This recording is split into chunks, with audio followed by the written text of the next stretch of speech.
IPL-ൽ ഡൽഹി ക്യാപിറ്റൽസിനെ തകർത്താണ് Mumbai Indians play ഓഫിലേക്ക് എത്തിയത്.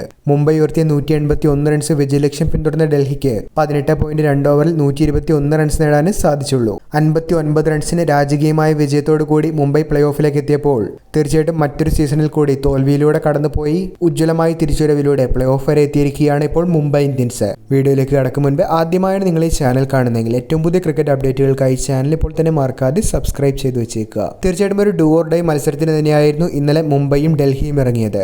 തോൽക്കുന്ന ടീമിന്റെ പ്ലേ ഓഫ് പ്രതീക്ഷകൾ അസ്തമിക്കുമെന്നുള്ള സാഹചര്യത്തിൽ മികച്ച ഒരുക്കങ്ങളോടുകൂടി തന്നെയായിരുന്നു രണ്ട് ടീമുകളും എത്തിയത്.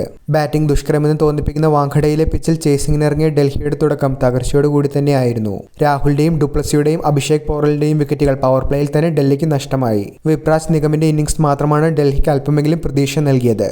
മിച്ചൽ സാർനർ മുംബൈക്ക് വേണ്ടി ഒരു ക്യാമിയോ റോളിലെത്തി വിജയം സമ്മാനിക്കുന്ന ഒരു കാഴ്ച തന്നെയാണ് ഇന്നലെ കണ്ടത്. മുംബൈക്ക് വേണ്ടി സൂര്യകുമാർ യാദവിന്റെ തകർപ്പൻ ഇന്നിംഗ്സ് തന്നെയാണ് ഡൽഹിക്ക് വെല്ലുവിളിയാകുമെന്നും ഒരു ടാർഗറ്റ് ഉയർത്താനായി അവരെ സഹായിച്ചത്. എന്നിരുന്നാലും ഒരിക്കൽ കൂടി തോറ്റു തുടങ്ങുന്ന മുംബൈ ഇന്ത്യൻസ് ഇപ്പോൾ വീണ്ടും പ്ലേ ഓഫിലേക്ക് എത്തുന്ന ഒരു കാഴ്ച തന്നെയാണ് കണ്ടത്. ഗെയിമിന്റെ എല്ലാ തലത്തിലും ഒന്നിനൊന്ന് മികച്ച പ്രകടനങ്ങൾ തന്നെയായിരുന്നു മുംബൈ കാഴ്ചവെച്ചത്. ബാറ്റിംഗിലും ബൗളിംഗിലും ഫീൽഡിംഗിലും ഏതൊരു ടീമിനെയും വെല്ലുവിളിക്ക് തക്കവണ്ണമുള്ള ആ ഒരു ശക്തി ഇപ്പോൾ മുംബൈ ഇന്ത്യൻസ് ആർജിച്ചിട്ടുണ്ട്. പഞ്ചാബ്, ഗുജറാത്ത്, RCB ടീമുകൾക്കൊപ്പം നാലാം ടീമായി ഇപ്പോൾ മുംബൈ പ്ലേ ഓഫിന് യോഗ്യത നേടിയപ്പോൾ തീർച്ചയായിട്ടും ഇത്രയും നാൾ സ്വന്തമാക്കിയ കിരീട നേട്ടങ്ങൾ ഒന്നിനൊന്ന് മികച്ച പോരാട്ടങ്ങളിലൂടെ മാത്രം തങ്ങൾ സ്വന്തമാക്കിയതാണെന്ന് മുംബൈ ഇന്ത്യൻസ് അടിവരയിട്ട് പറയുകയാണ്. വീഡിയോ അവസാനിക്കുന്നു. പുതിയ ക്രിക്കറ്റ് അപ്ഡേറ്റുകൾക്കായി ചാനൽ ഇപ്പോൾ തന്നെ മറക്കാതെ സബ്സ്ക്രൈബ് ചെയ്തു വെച്ചേക്കുക.